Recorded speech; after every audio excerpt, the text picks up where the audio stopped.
Tottenham Hotspur had just 2 shots on target against Newcastle, both from captain Cristian Romero, and somehow turned them into a miraculous escape at St. James Park. The game looked lost for Spurs after Bruno Guimarães curled a brilliant effort from the edge of the box in the 71st minute, giving Newcastle the lead.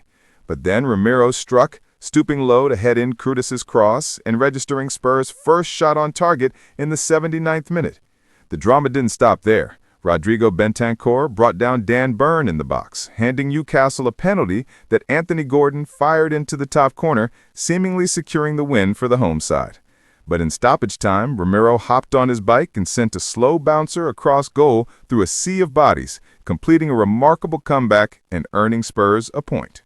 Even with Romero's heroics, Tottenham remain in the bottom half of the table after 14 games, while Newcastle climb 1 spot, showing just how tight the league is in this mid-table battle. Looking ahead, Tottenham face Brentford on Saturday, while Newcastle take on Burnley. Both teams will be aiming to build momentum and capitalize on recent form.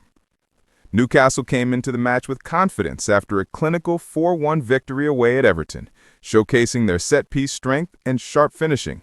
The Magpies were hoping to continue that form against a struggling Spurs side, and it certainly looked promising until Romero's late heroics. Key players like Aaron Ramsdale filled in admirably in goal, while Nick Pope remained sidelined with a groin injury. Sandro Tonali, Anthony Gordon, and Fabian Schär were expected to start after featuring from the bench in previous matches, giving Newcastle a solid mix of experience and attacking threat. Tottenham, on the other hand, continued to search for stability.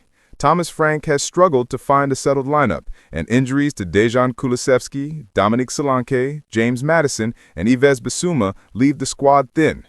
Romero's return from suspension was a boost, and the midfield combination of Pape Matar Sarr and Rodrigo Bentancur was tasked with bringing drive and control to a side that has struggled in recent weeks.